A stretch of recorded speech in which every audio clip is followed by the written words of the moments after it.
Hi, thank you for taking time to listen to our webinar titled Navigating North Dakota Riverlands. I'm Josh Van Maele, coming to you from Houston, Texas, and joined by my colleague Brad McCamy in Bismarck, North Dakota. We'll walk through the origins of title to riverlands and riverbeds in North Dakota, starting with a historical view of North Dakota's journey to statehood, passage of title to riverbeds and riverlands, general principles of riparian ownership, and a more detailed look at some recent litigation involving title to riverlands. So let's start at the beginning. So following the Revolutionary War, the United States, Great Britain, Spain, and France signed the Treaty of Paris, dividing North America such that the United States was awarded all lands east of the Mississippi River, north of Spanish Florida, and south of the Great Lakes. The Treaty of Paris was ratified by Congress in 1784, making the United States a sovereign nation. At this time, much of the land west of the Mississippi was under Spanish rule and remained so until Spain returned Louisiana territory to France in 1800. Napoleon then had to sell Louisiana territory to fund his efforts back in the Old World, which the United States purchased in 1803, effectively doubling the size of the country. In Louisiana purchase, the United States bought approximately 828,000 square miles of land for $15 million. So even extrapolated out to present day dollar values, cost is well under $1 an acre. It's a pretty good deal. The United States and the UK signed the Treaty of 1818, which amongst other agreements established the 49th parallel as the boundary line from the Lake of the Woods to the Rocky Mountains. The Treaty of 1818 settled a boundary dispute caused by ignorance of the actual geography in the boundary agreed to in the Treaty of Paris.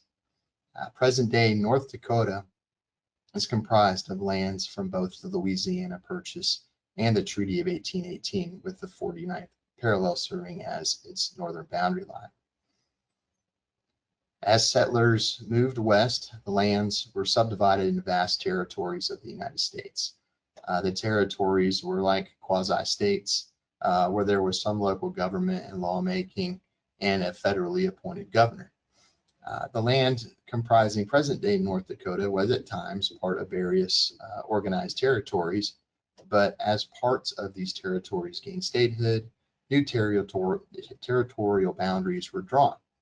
At points in time, parts of North Dakota lands were part of Nebraska, Michigan, Wisconsin, and Minnesota territories. After Minnesota was admitted to the Union in 1858, the remaining portion of the Minnesota territory combined with part of the Nebraska territory to form Dakota Territory, which encompassed present-day North and South Dakota. Each gained statehood in 1889, but before jumping into statehood, take a look at the surveying system used as the basis for legal descriptions in North Dakota. So again, backing up a little bit, following the Revolutionary War, the country had accumulated vast territory west of the Appalachian Mountains and the then present boundaries of the original 13 colonies. They needed a surveying method to facilitate settlement and to preclude boundary disputes, which were frequent under old surveying methods that used natural markers as boundary lines, like trees and rivers and streams, but trees die, rivers move, streams dry up.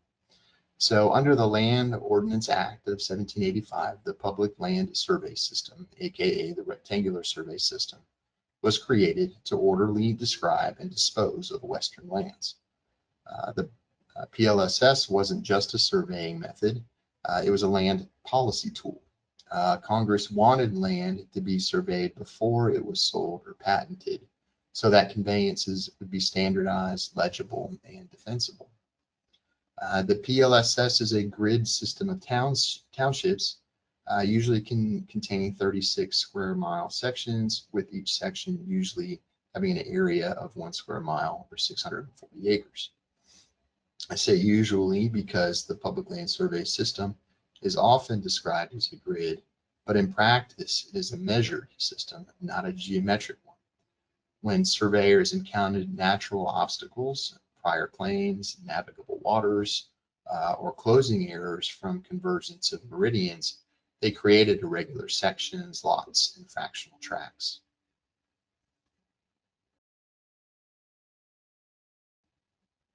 A township's location is relative to the intersection of its designated principal meridian with the baseline. In the PLSS, a principal meridian is the principal north-south line used for survey control in a large region, and divides township descriptions between east and west. The meridian meets its corresponding baseline at the point of origin or its initial point for the land survey. So surveys of North Dakota are relative to the fifth principal meridian. The intersection with the baseline is located in a swamp in Arkansas. The arrow kind of denotes its approximate location.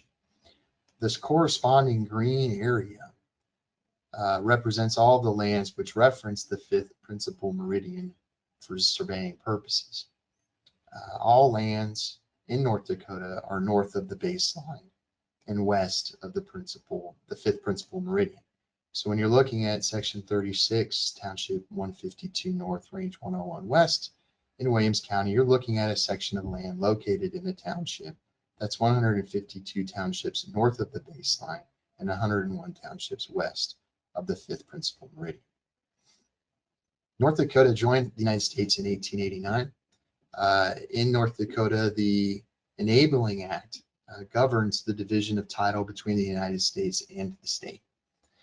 And it controls later statutes, surveys, or administrative actions. Whether the issue involves school trust lands, riverbeds, or reservoir areas, the analysis begins with what interest existed and were legally transferable at statehood. North Dakota's Enabling Act fixes statehood, November 2nd, 1889, as the critical moment for determining land ownership. At that point, title to the beds of navigable waters passed through the state under the equal footing doctrine, while sections 16 and 36 were granted to the state in trust for common schools. The Enabling Act also anticipated that those sections would sometimes be unavailable due to prior federal disposition, reservation, or inclusion within navigable waters.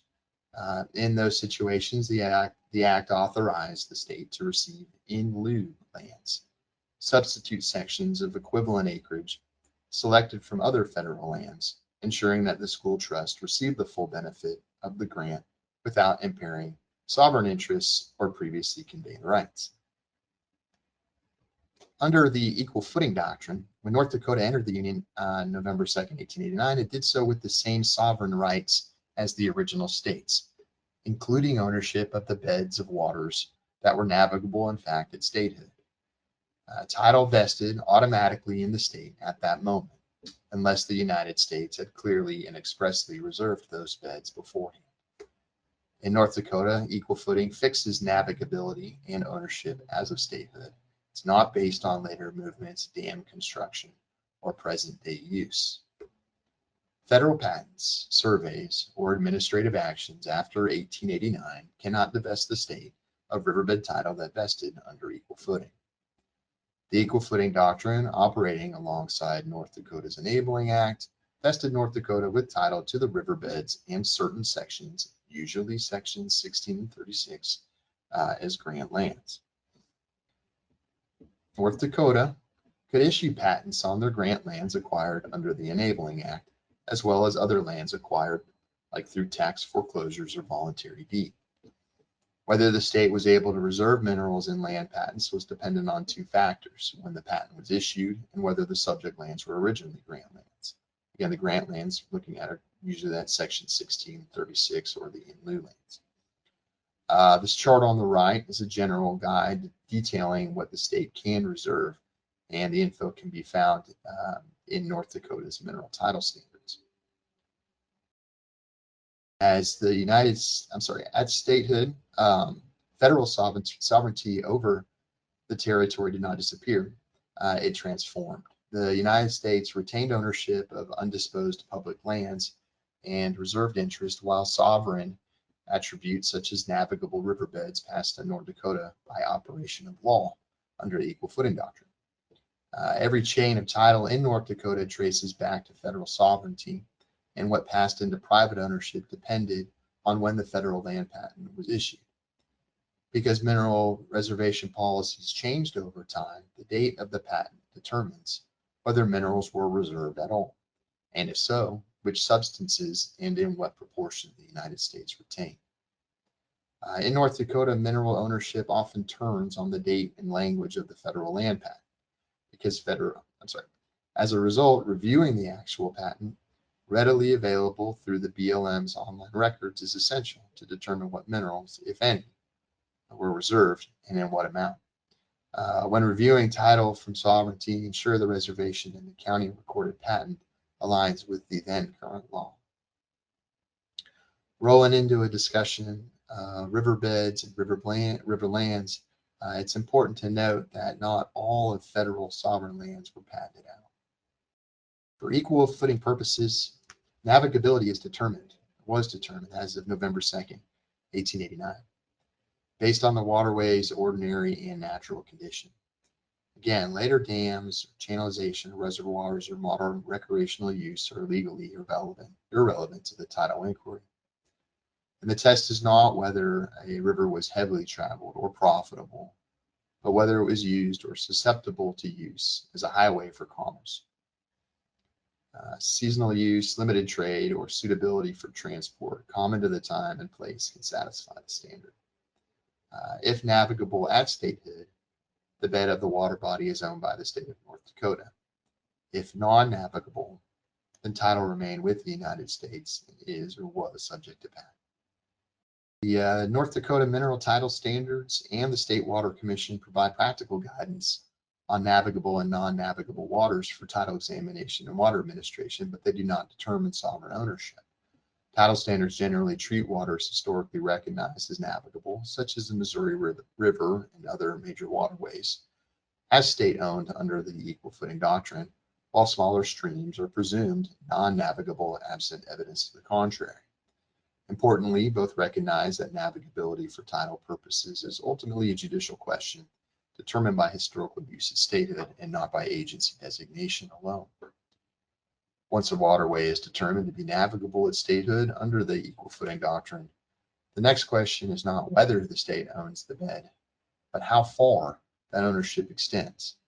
The boundary question turns on the distinction between the ordinary high water mark and the ordinary low water mark. This is a graphic example of the differences between low and high water marks. Low is on the left, high is on the right. The state law will determine whether the state recognized sovereign riverbed ownership is at the ordinary low or the ordinary high water mark. Obviously, this choice can significantly impact the acreage for the state and riparian owners. Like navigability, ordinary high and low water marks are determined by physical and historical evidence. Soil changes, vegetation lines, erosion patterns, and historical records, not by modern water levels or reservoir operations. Notably, North Dakota's western neighbor, Montana, is a low watermark jurisdiction.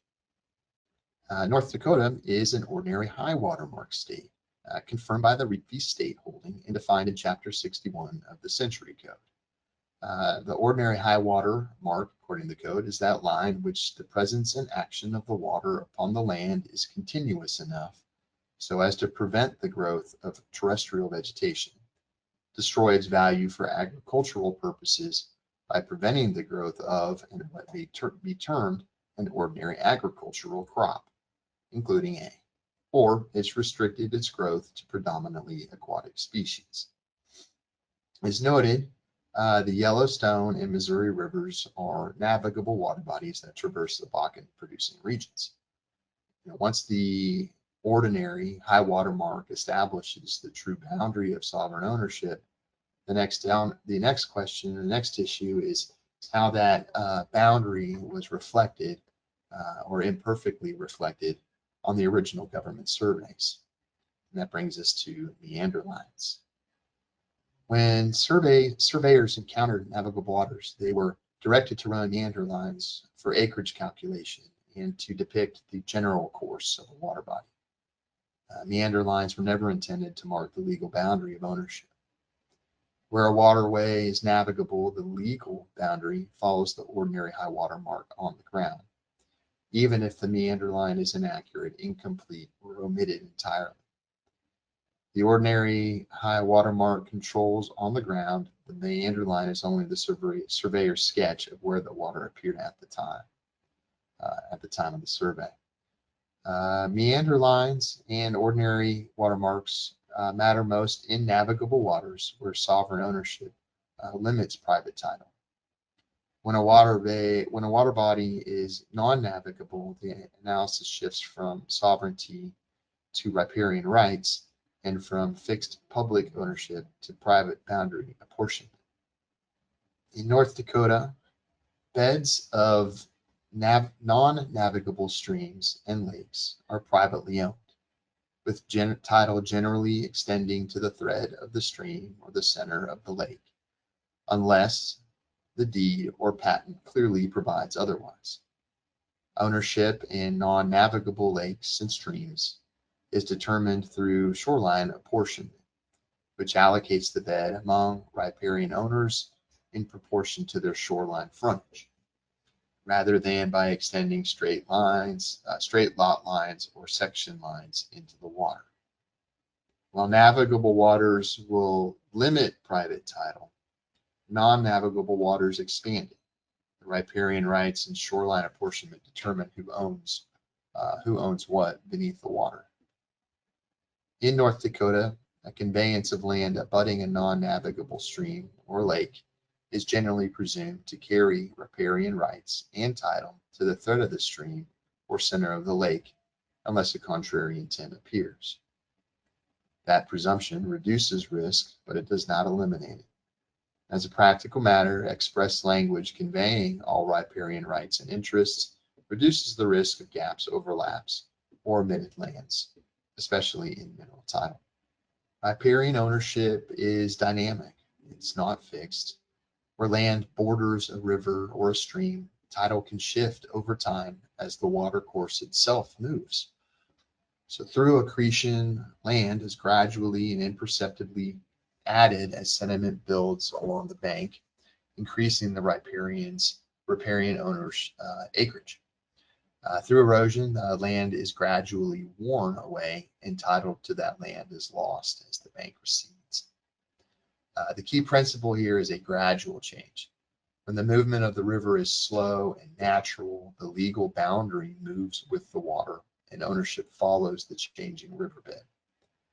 This doctrine reflects the reality that riparian land is inherently subject to the forces of water, and owners take both the benefits and bear the risks of those changes. And as a river's channel migrates, what was once upland can become riverbed, and what was once submerged can become dry land, like an island. Title shifts automatically by operation of law without new surveys or conveyances, so long as the change occurs through accretion or erosion or relation rather than a sudden avulsion. As noted with the prior slide, if a parcel has a meandered line for a boundary, a conveyance of the parcel, let's call it lot 1, would also include the accretions thereto unless the parties specifically restrict or exclude them. However, an oil and gas lease describing lot 1 might not cover an accretion because the parties didn't negotiate or pay for those acres. There's a couple cases, Fourth v. Gulf Exploration in Allen v. Inland Oil and Gas, discussing this. So a lease of lot 1 with bonus and consideration paid based on lot 1's acres arguably would not include the accretions. If a mother hubbard or a catch-all provision is included, it seems to tip the scale in favor of the lessee because there's at least an intent to include it. However, same things. If the parties didn't actually pay for the accretion acreage, it's questionable whether the lease would cover the accretions. The big difference here, though, is that the lessee should be in a better position to ratify or amend the lease, offer the missing consideration, and to make the lessor whole. So a good practice point for riparian lands to always include mother hubbard language in your leases. So talking about islands, as a general rule, the owner of the bed of a navigable waterway owns all islands forming within that bed, including the minerals beneath them. Because North Dakota owns the beds of navigable waters under the equal footing doctrine, islands forming within those beds will ordinarily belong to the state unless timing or manner of formation dictates otherwise. An island that existed prior to statehood remains in ownership by the United States because sovereign title had not yet vested in the state. You think about it, the high water mark just kind of goes around the island. By contrast, islands that form after statehood through an alluvial accretion within the bed of navigable waters belong to the state. You can see North Dakota Century Code, section 47-06-08. North Dakota law also recognizes an important exception where an island forms from the shore outward. Under Century Code section 47-06-10, if a stream, navigable or not, divides and surrounds land belonging to a riparian owner and forming an island, that island will belong to the shore owner rather than the bed owner. So ownership ultimately turns on who owned the bed, when the island formed, and whether it accreted from the shore or rose independently in the channel. So generally speaking, because most channel movement is gradual, the law presumes river changes occur by accretion rather than avulsion. An avulsion is when a river suddenly abandons its channel or cuts a new one, and the common law rule provided that title did not shift. However, Century Code provides a different outcome in certain circumstances. One such provision, section 47-06-07, was applied in J.P. Furlong Company v. Sun Exploration. In this dispute, the Army Corps of Engineers had essentially performed a surgery on the Missouri River. By digging a trench through the neck of an oxbow on lands in McKenzie County, they had created a sudden man-made avulsion. You can see the original 1902 survey on the left side where the Missouri River came up through sections 21, 16, 9 and 4, and then loop back down through sections 3 and 10 and 15 and 14. The aerial map on the right shows the current path of the Missouri River.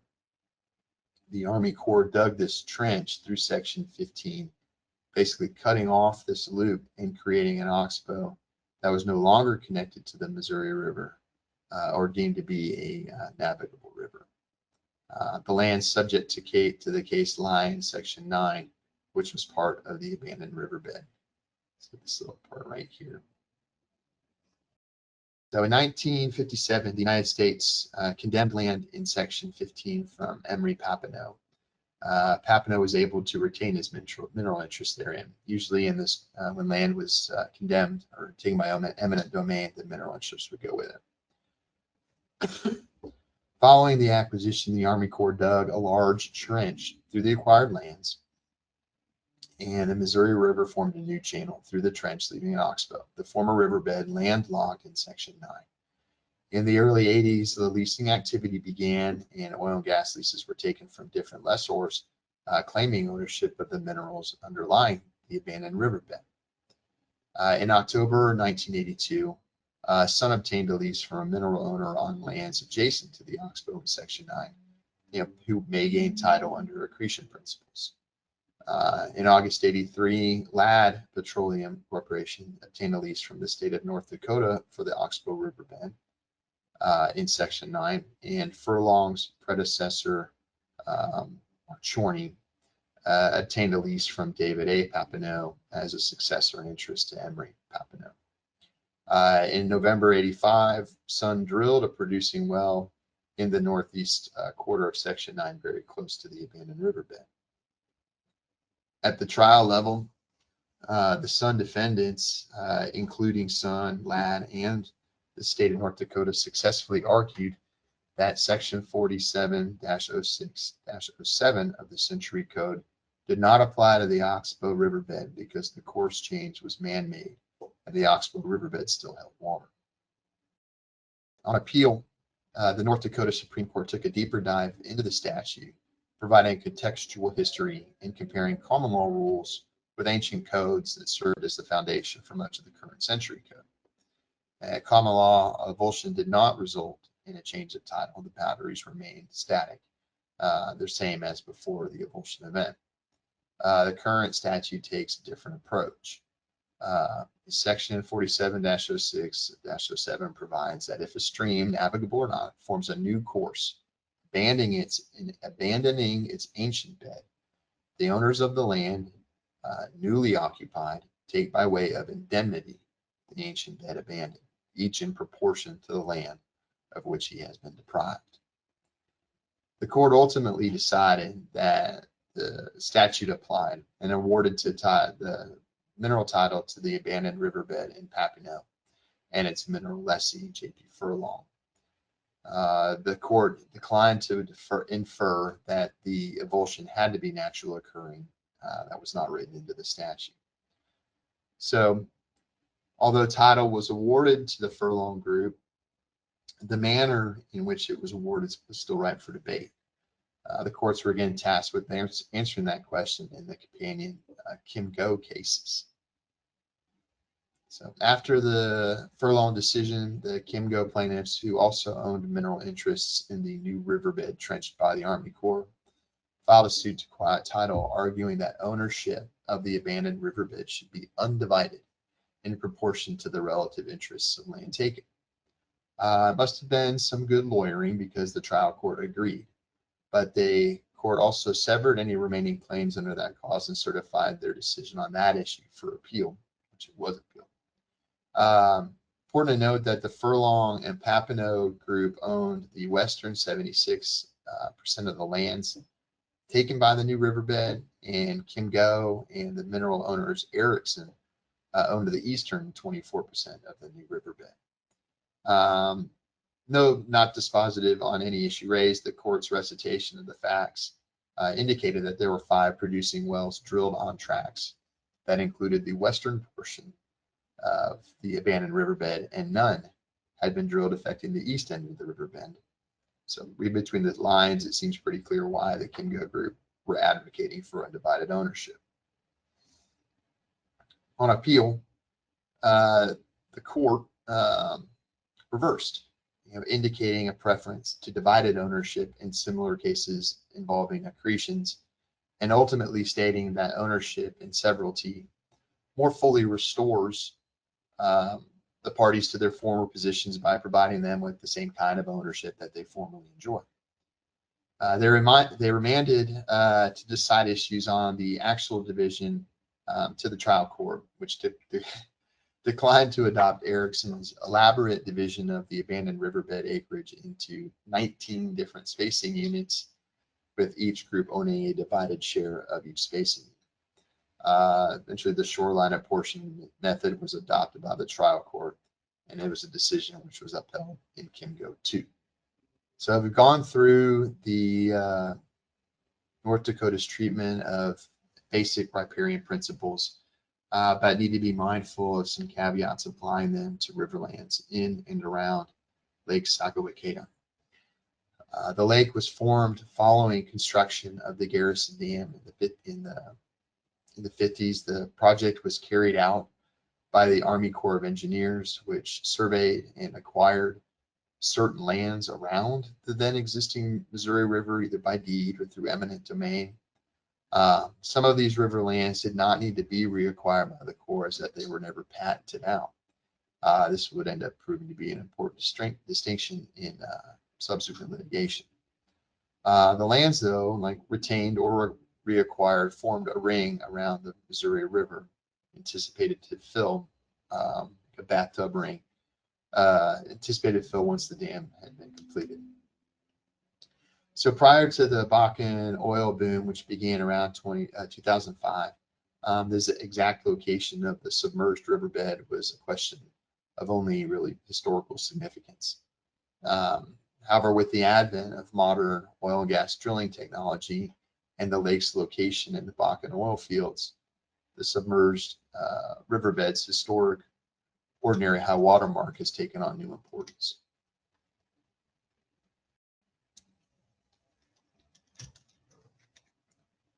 Questions began to emerge as to the actual location of the ordinary high water mark, driving title disputes between the state and upland riparian owners.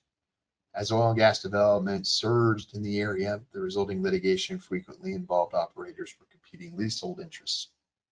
The Wilkinson litigation helped provide some clarity. So in 1958, the Wilkinsons had deeded lands in sections 12 and 13 of Township 153 North, Range 102 West, to the United States for the Garrison Dam project, reserving all oil and gas in the lands.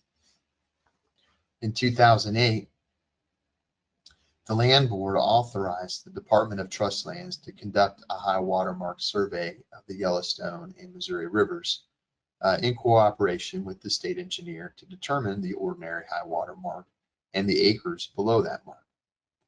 Bartlett and West, surveying engineering firm, had conducted the surveys and found roughly 25,000 acres of land they determined to be below the current ordinary high water mark and above the high water mark of the Corps surveys taken in the 1950s. The picture here depicts the lands in controversy lying below Bartlett and West's high water mark. This red line is the high water mark. Lands in question were the southwest quarter of 12, south half northwest quarter of 12, and then irrigation piece down here in section 13.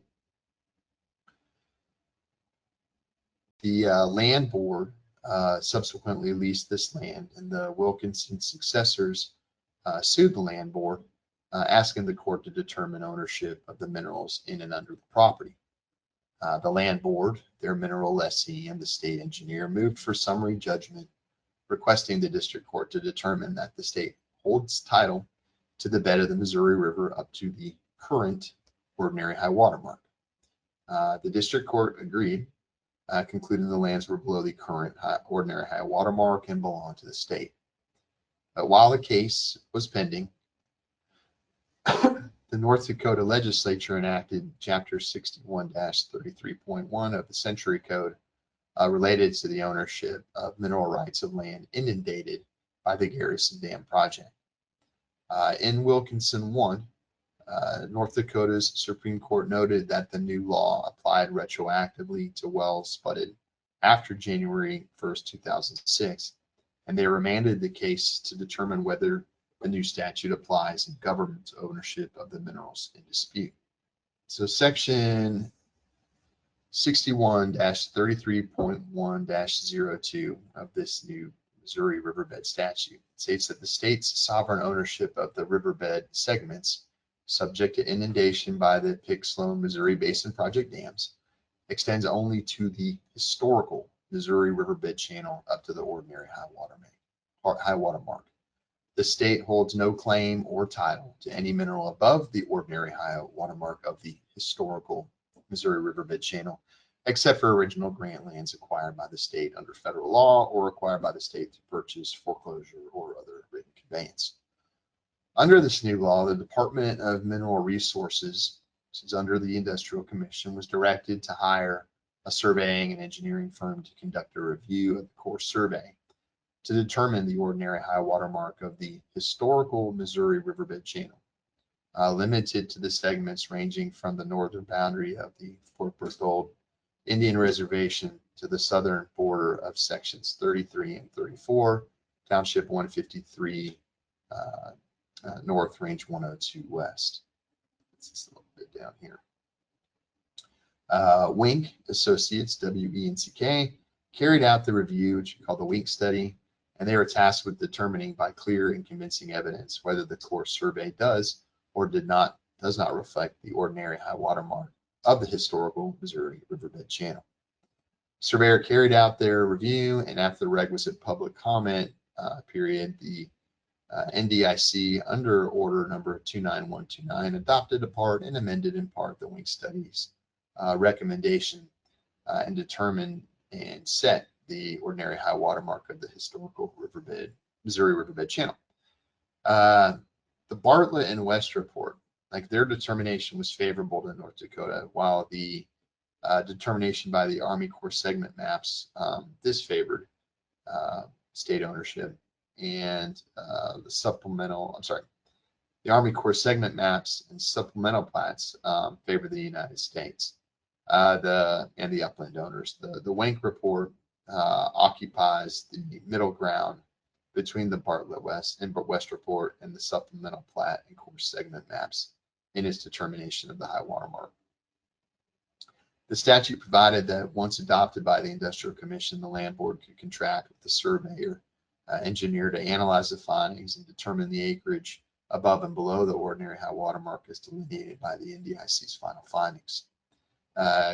Surveyor KLJ was contracted to carry this portion out, and the acreage adjustments were incrementally approved by the Land Board, the last of which occurred in November of 2021. So, looking at Wilkinson 2 on remand, the district court determined that Chapter 66-33.1 applied to the lands in dispute, and the Wilkinsons owned the minerals therein and under. The statute was applicable because the lands were located within the historical Missouri riverbed channel, and it's a fixed location defined by statute, and the Wank study affirmed that the minerals are above the ordinary high water mark. The North Dakota Supreme Court affirmed the findings and remanded the case to carry out some procedural items and to assess damages claims. The Wilkinson litigation was a dispute between private landowners and the state as to the boundary line between their respective mineral interests. So insofar as determining the location of the ordinary high water mark in the historical Missouri riverbed channel, the Wank study's determination of the high line is controlling as to those specific lands. This plat over here, this is the lands that were in question. Doesn't include the Section 13 lands, but this is what the Wank study determined for the high water mark, ordinary high water mark to be. The red is the river, so clearly it's upland and above the high water mark. So there's a provision in this Missouri riverbed statute addressing the limited application of the Wank study to certain federally owned lands.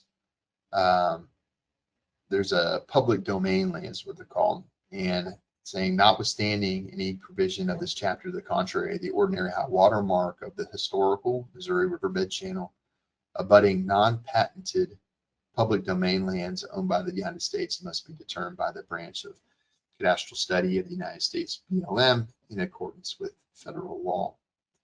So at this point, I'm going to turn things over to my colleague in Bismarck, Brad McCamy, who will go through the Continental case and provide some helpful resources to use in the analysis of Title II Riverlands. Thanks, Josh. Let's change gears and let's take a look at the various surveys one may encounter, and then we'll return to a discussion of more recent cases. The first survey for the land will ordinarily be the BLM's GLO original survey.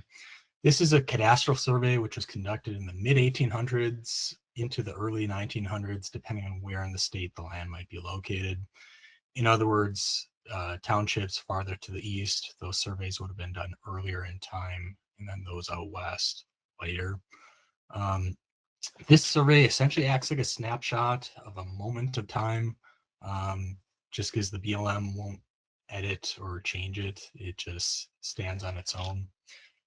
Next, we have the surveys available through the BLM's land status records, being the master title plat and the OG plat. These are plats in which the BLM updates and attempts to provide an ongoing status for the township. Many of the same features from the original plat will be present, but more recent information related to patents and other land uses will be noted on these two particular plats. As for the difference between the master title plat and the OG plat, the OG plat specifically provides oil and gas leasehold statuses.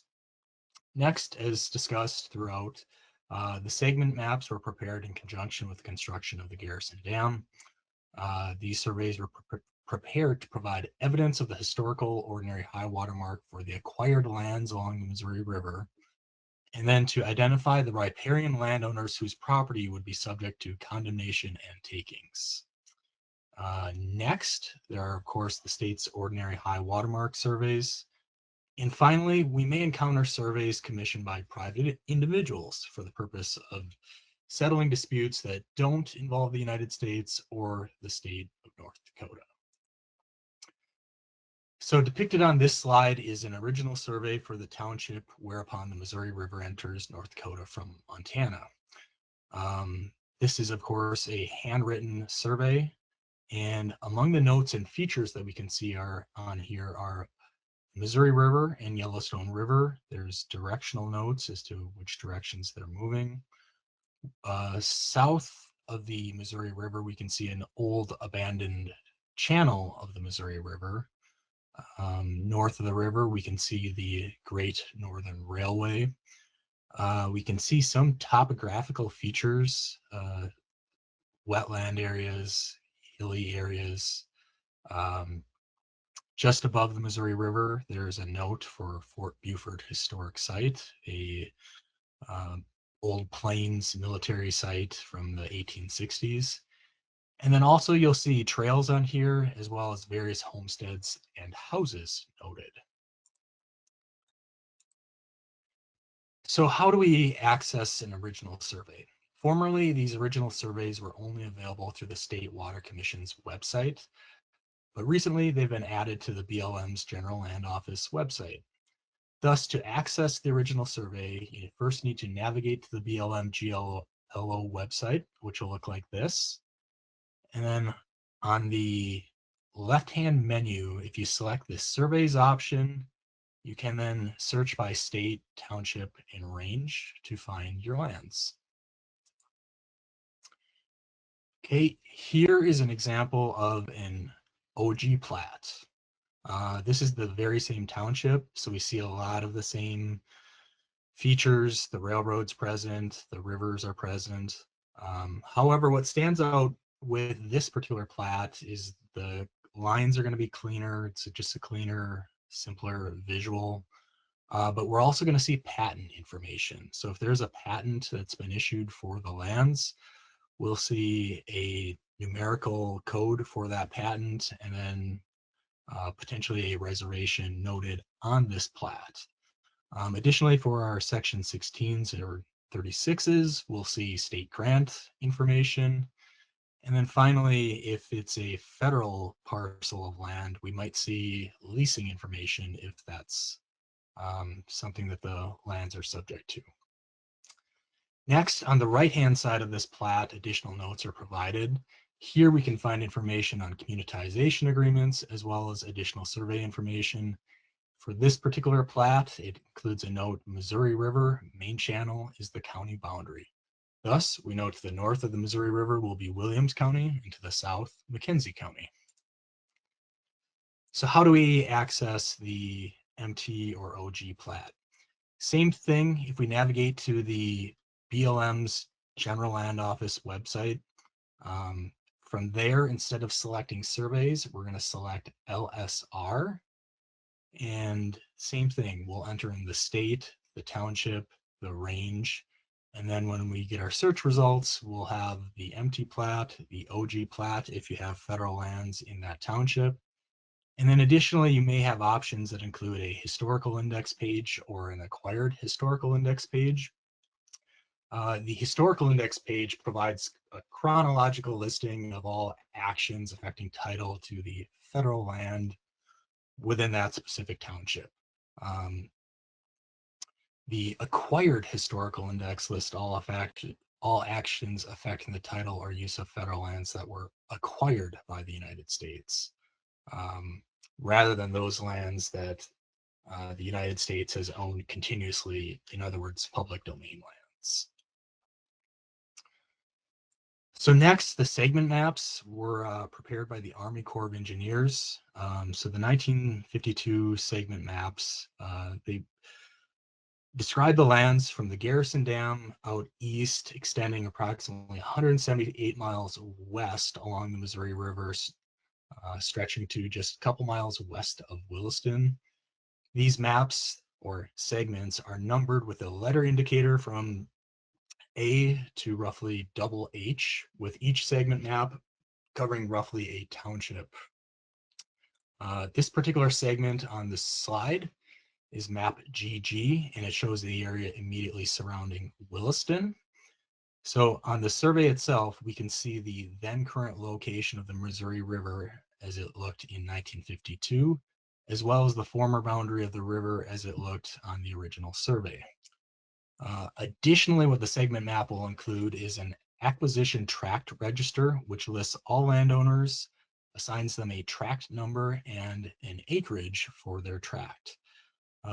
Thus, these segment maps were used in the legal proceedings for the purpose of compensating landowners who may have had their properties taken.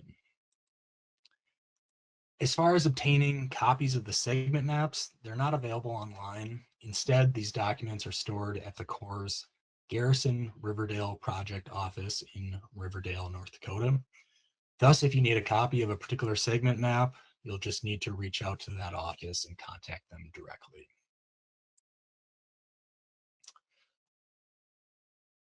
Next, we have the ordinary high watermark surveys. These are available on the North Dakota Trustlands website. By selecting the Mineral Management division of the website in the left-hand menu, the OHWM surveys option can be selected. From there, information regarding the WINK report is available, as well as the acreage adjustment map book.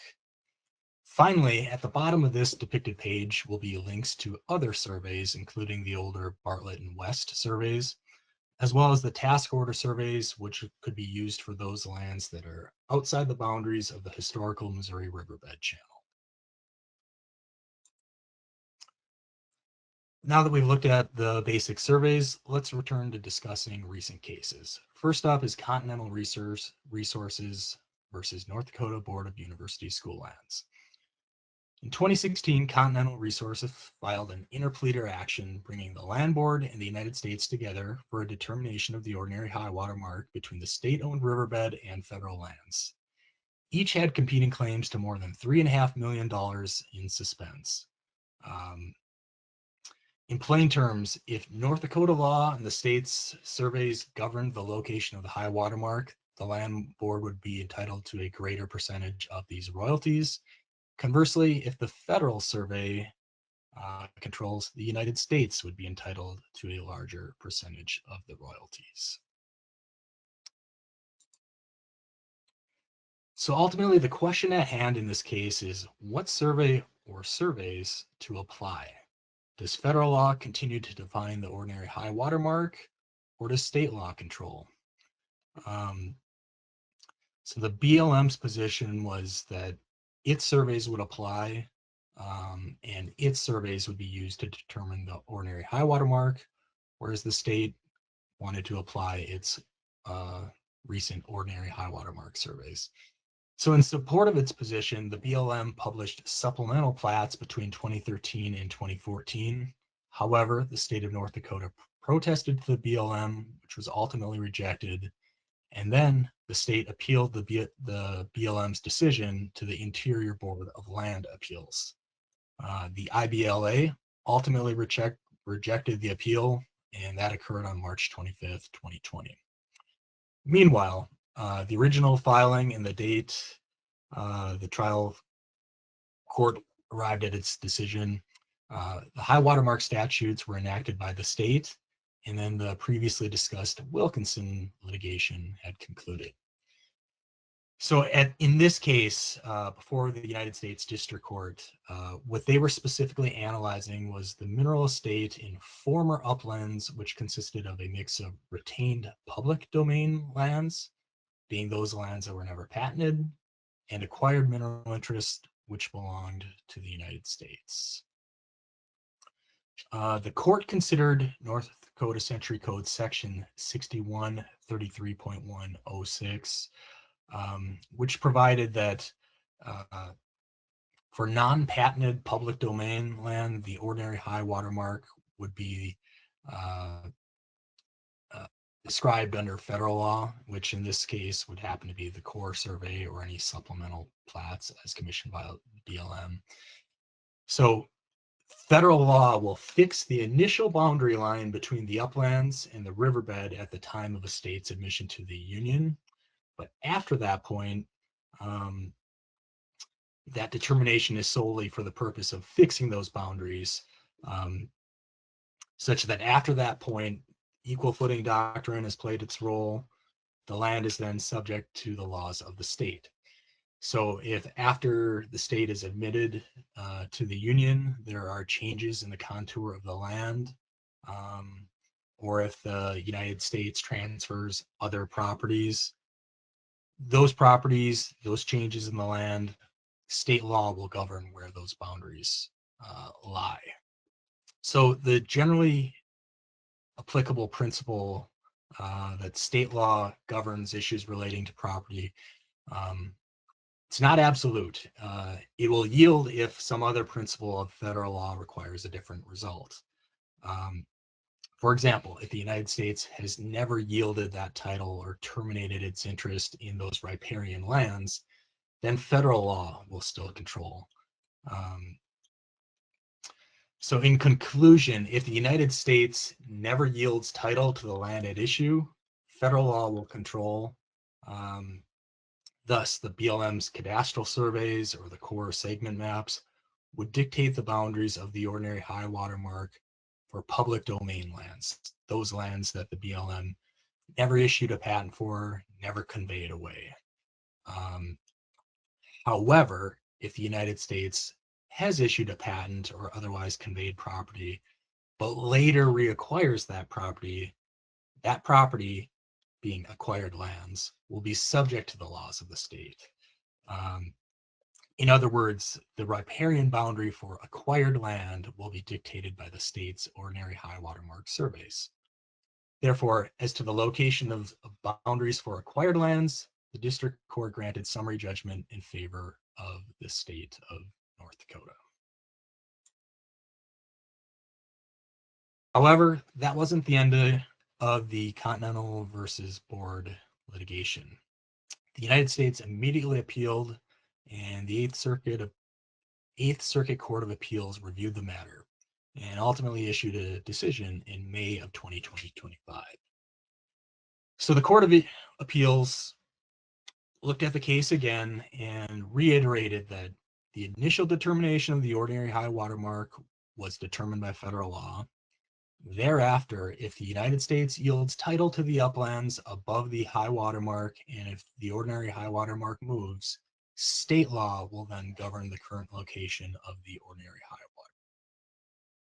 They looked at a supremacy clause argument and ultimately noted that the supremacy clause does not give the United States carte blanche to determine property boundaries on land it voluntarily relinquishes title to and then later reacquires. So in this case, the United States relinquished title to the lands it issued by conveyance to third parties, and then had to reacquire those lands later on for eminent domain or purchase in order to construct the Garrison Dam and Lake Sakakawea. As a result, the Wink Survey, commissioned pursuant to North Dakota Century Code 6133.103, governs the location of the ordinary high water mark. Accordingly, Court of Appeals affirmed the judgment of the district court. One more note on Continental, a related matter. So a third case, North Dakota Board of University and School Lands versus the United States, was also ongoing. But in light of the Continental case, the parties agreed to stay the matter in 2020 pending resolution of the Continental case. After the Continental case was resolved, the courts requested a status update from the parties after a couple of months. Because this case was ultimately covering the same subject matter, parties ultimately moved to dismiss the case in December 2025. So how can we tell if a particular parcel will be public domain land in which the federal surveys will control or acquired lands in which state surveys will control? there's a few different things we should look at. First, we should review the OG plat, locate our federal lands, and see if a patent has been described on there. Second, we can review the General Land Office's patent records, so we can do a search for our lands, take a look at which patents have been issued. And then finally, we can review the historical and acquired historical index pages. So taking a look at the same lands that we looked at earlier on the original survey and the OG plat, this is the same township. This time the survey has just been zoomed in on section 22 therein. So on the north shore of the Yellowstone River, we see lots 3 and 4. Their boundary of these lots is sort of a double line slashed boundary. So these are lands that are owned by the United States. This OG plat provides no information regarding a patent, but instead makes reference to a lease number. So looking just at the OG plat, we don't see a patent described for these lands. Next, if we go to the GLO office website, do a search for our lands, and then instead of just doing the township and range, we add section 22. These are the results that occur. If we look through the section 22 rows and then look for our lots 3 and our lot 4, we won't find a patent on this list. So according to the search results, again, no patents. Finally, we can check the acquired historical index page. So this shows any transactions or actions related to lands that the United States acquired. So our acquired lands. Looking again in the far left-hand column, we can see various sections, but our 22 is not listed. If it were listed, the right-hand column provides remarks as to what happened with that conveyance, that transaction, a little bit of background, but we don't see our lots 3 and 4 of section 22. As a result, we can feel pretty confident that the subject land is public domain land and is subject to federal survey. So returning to the OG plat, the subject parcel of land, being lots 3 and 4, contains a total of 16.6 acres. However, on the right-hand side, we can see the state's ordinary high water mark survey, which indicates that the Yellowstone River changed its course and migrated north within the section. Thus, it appears that the subject parcel is no longer on the north shore of the Yellowstone River, but instead on the south shore. Further portions of the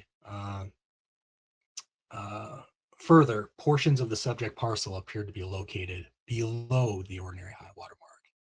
Nevertheless, despite these images, because lots 3 and 4 are public domain land, the federal survey will control. Thus, until such time that the BLM commissions a resurvey, the Land Status Records Survey will control and dictate the status and acreage of these tracts. So these lots 3 and 4 should be credited with a total of 16.6 acres, consistent with that OG plat. All right, next case. Here we have Garris v. Continental Resources, which was issued in August 2025. This case involved the interpretation of a royalty deed. In Garris, a myriad of issues related to the calculation of that non-participating royalty interest were at issue, though the discussion focused on a discrepancy in the deed between the description of the property conveyed and an expression of the quantity conveyed. According to the BLM's original survey, on the left side, this tract was a landlocked, non-riparian tract that contained 40 acres. However, over time, the Missouri River migrated and encroached into this tract, meaning that a portion of the subject 40 acres were below the ordinary high water mark and thus owned by the state of North Dakota. So the subject conveyance. John and Lucy Landers owned the northwest quarter of the northeast quarter of Section 31. The Landers executed a royalty deed, which in part provided the grantors do hereby grant, bargain, sell, convey, transfer, sign, and deliver unto the grantees a royalty of 2% of all the oil, gas, and minerals produced and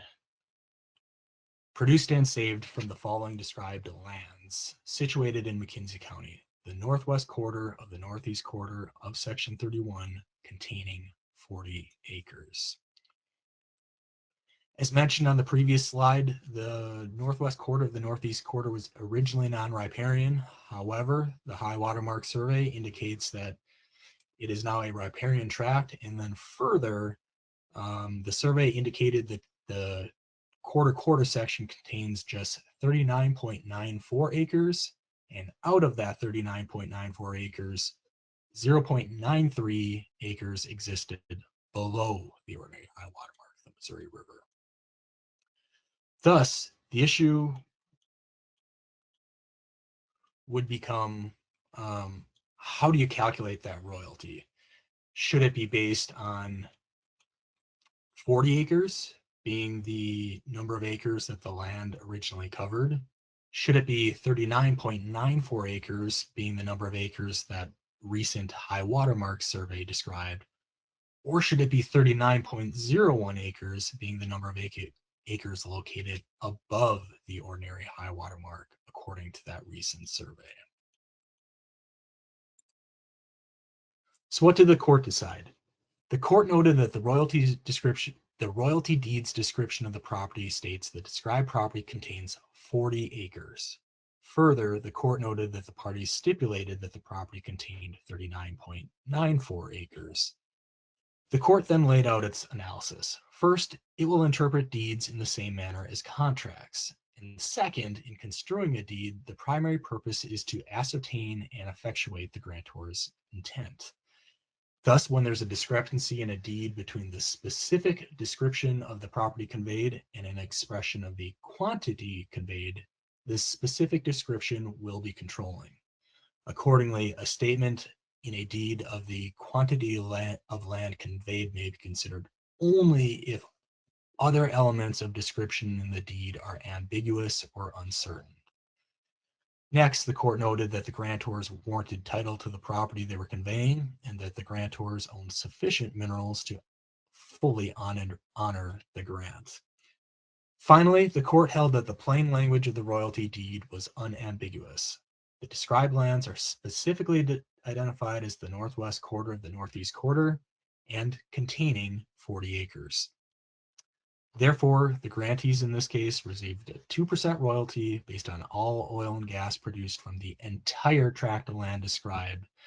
In other words, that royalty will be calculated based on 40 acres, even though that land now contains less than that due to the migration of the Missouri River into that tract. Next, as mentioned earlier, the state of North Dakota is going to own the bed of navigable bodies of water. The Missouri River is a navigable body of water. However, there is one notable exception, which is the subject of the case that we'll discuss next, being Mandan, Hidatsa, and Arikara Nation versus the United States Department of the Interior. So the question is, who owns the riverbed underlying the portion of the Missouri River that runs through the Fort Berthold Indian Reservation in central North Dakota? Currently, this case is at trial.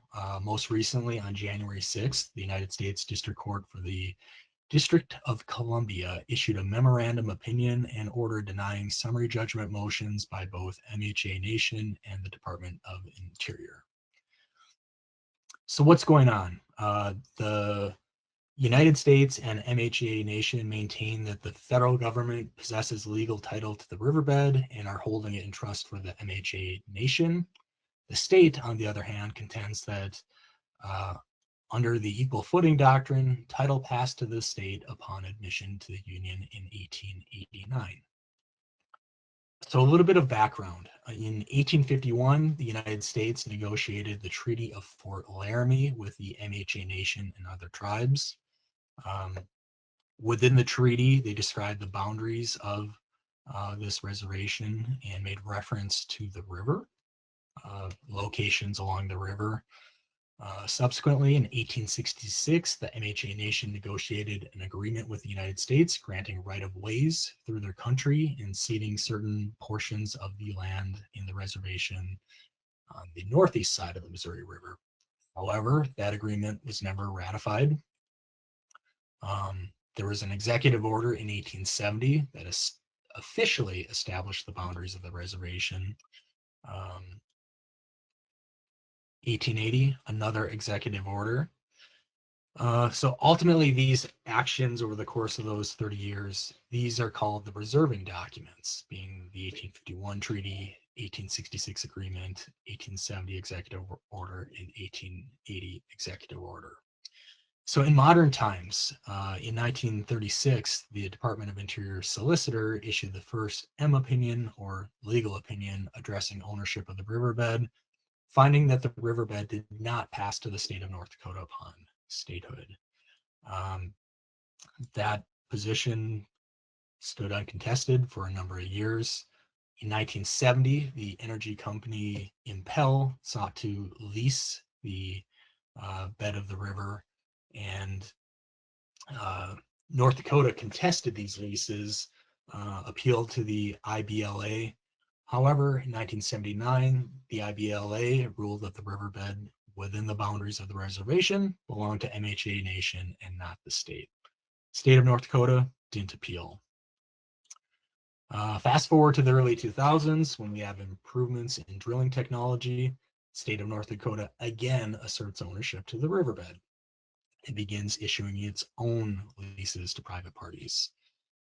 In 2017, the DOI solicitor issued another M opinion, again reaffirming the 1936 opinion and concluding that the mineral interests underlying the riverbed are held by the federal government. Before completing the transfer of title to MHA Nation, in May 2020, the new Solicitor General issued a new M opinion, this time reversing the agency's position, announcing that the state of North Dakota held title to the riverbed and that the permits previously issued by the federal government should be withdrawn.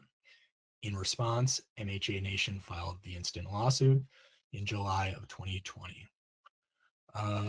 Change of administrations. So the Biden administration in February of 2022 issued yet another M opinion, thereby reversing the 2020 opinion. And they found that the minerals underlying the submerged lands in question here are held in trust for the MHA Nation, consistent with the department's position since 1936. Finally, another change of administrations, and the Department of Interior changed course again, suspending that 2022 M opinion issued by the Biden administration. So what's going on here?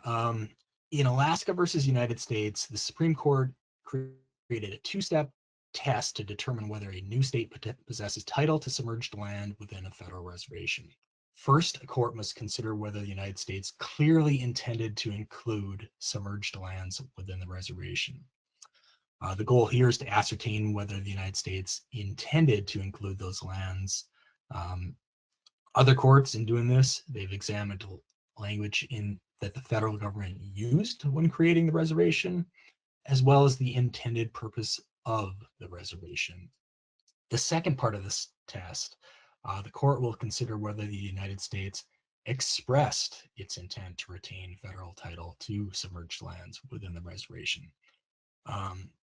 So this second step focuses on whether the United States recognizes the reservation in a way that demonstrates an intent to defeat state title. So these are inherently fact-specific inquiries. So there's competing canons as far as what to give priority to.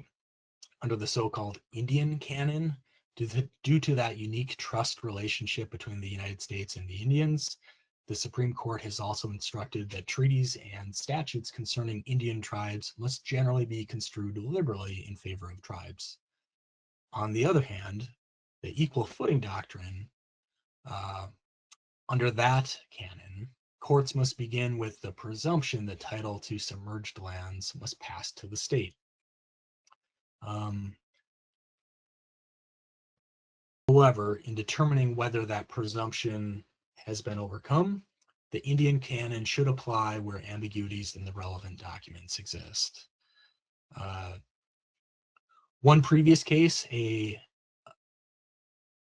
decision out of the Ninth Circuit in 2000 in the United States versus Idaho.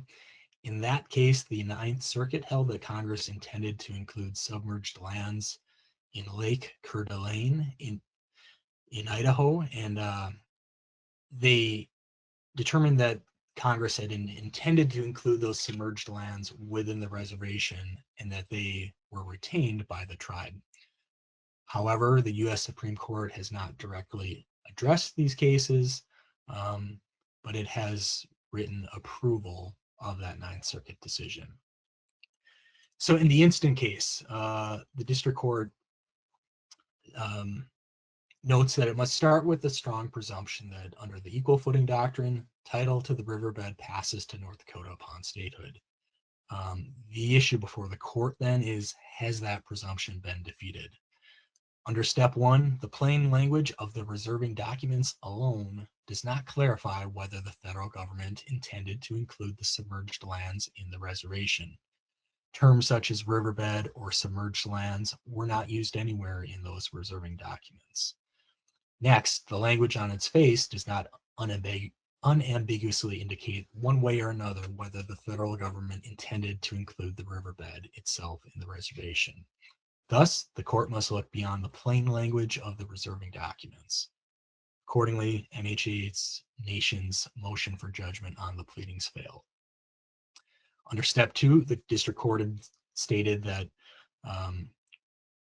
what is disputed is the meaning of the operative language at the time and whether it was intended to include the riverbed in the reservation, or was that language used solely to describe the boundaries of the reservation.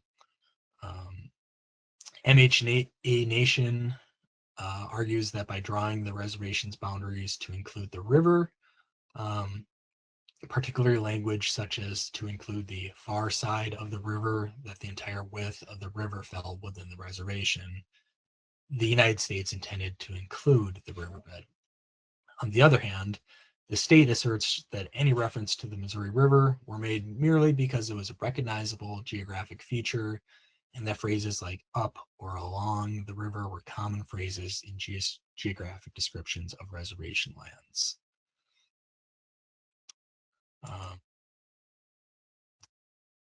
Ultimately, the court decided that there were genuine disputes of material fact, which precluded the court from summarily determining whether the United States clearly intended to include the submerged lands in the reservation. So, to recap what we've talked about today and provide a few takeaways. First, if your land has a waterway, it's advisable to obtain the surveys described for your land. With the various surveys that we've described today in hand, you can determine first whether the body of water is navigable, whether the state or United States owns a riparian interest in your unit, and then figure out the relevance and applicability of the various surveys. Second, if you have state of North Dakota involvement in your lands, if the body of water is navigable, the state will own the bed. For a navigable lake, the state will likely obtain a survey to determine the boundaries of that bed or of that lake bed. But if none exists, it'd probably be wise to have one ordered. If the body of water is the Missouri River or the Yellowstone River, then the relevant ordinary high water mark survey should be located and applied. Additionally, the North Dakota Trust Lands website tracks active leases in state-owned tracts. Thus, online records should be reviewed to confirm that the state is claiming acreages consistent with its surveys. Moving along, if the United States is a riparian owner in your tract or in your unit, then a determination will need to be made whether the United States owned tract is a public domain tract in which federal surveys will control, at least as to that particular tract, Alternatively, if the United States issued a patent or conveyed the tract but later reacquires the tract, that will be an acquired tract and will be subject to state law and state survey. For accretions in front of fee land, if it's a non-navigable body of water, then the surrounding upland owners will simply own to the center or the thread of that body of water. So for accretions that form on a navigable body of water, same thing, those owners will own to the edge of that accretion. So in either case, for those fee owners, there's probably going to be issues related to how do you allocate those accretions to multiple or between multiple tracts. If you have that situation, first thing you should do is get a survey that describes the lands and then attempts to apportion the accretions between those respective riparian tracts. And then second, getting the survey is great, but we're also going to need the affected parties to stipulate and agree to that survey. So we would want to see a stipulation, ratification, something to that effect, get executed and recorded against the lands. Next, when it comes to conveyancing, so when parties are conveying riparian tracts, it's advisable that the deed or lease contain a mother hubbard or catch-all provision. The purpose of this clause is to pick up any small strips of acreage that may have been left out of the legal description. Accordingly, the benefit of including such a clause in a lease covering riparian acreage is that that lease will cover that additional acreage that may accumulate along the banks of a waterway in front of that subject tract of land, whether it's due to accretion, reliction, avulsion, or any other movement of land. Without such a provision, there'll be less certainty as to whether that lease may cover that accretion, or whether unknown or later developing tracts may have been intended to be a part of that conveyance. So include the catch-all provision just to make sure that any additional small tracts strips get swept into the description. Sixth, protective leases.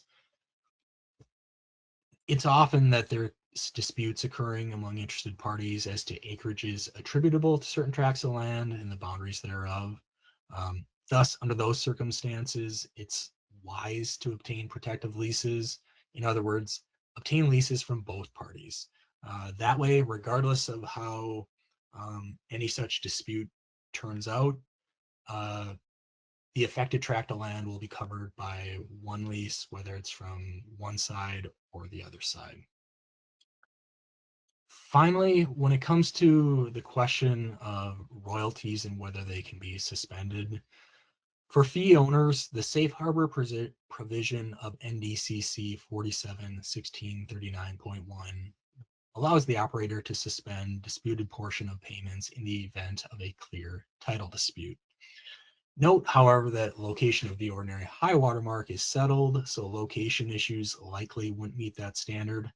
However, surveying issues as to maybe how to draw apportionment lines, allocate accretions, or determine ownership of accretions might fall under the purview of that provision. For disputes involving the state of North Dakota Admin Code 85060109, titled Disputed Title Royalty Escrow Account, allows a payor to withhold royalty payments based upon an ownership dispute. To utilize that provision, the payor must establish an account at the Bank of North Dakota or other state or national chartered insured financial institution approved by the commission, with the board as a party to that escrow agreement. Thus, if the board signs off on that, those disputed royalties could be deposited in that account until such time as the dispute is resolved. For disputes involving the United States, unfortunately, there is no readily available suspense mechanism. Thus, payments will need to be made on federal leases so as to avoid the risk of lease cancellation or cancellation of a communitization agreement. And that brings us to the conclusion of this presentation. We've covered a lot of various issues, so hopefully this presentation can be used as a reference point. Finally, if any questions arose during the presentation, feel free to send us an email. Similarly, if you have a question about a related topic not addressed today, feel free to contact us. Thank you for your time and enjoy the rest of your afternoon.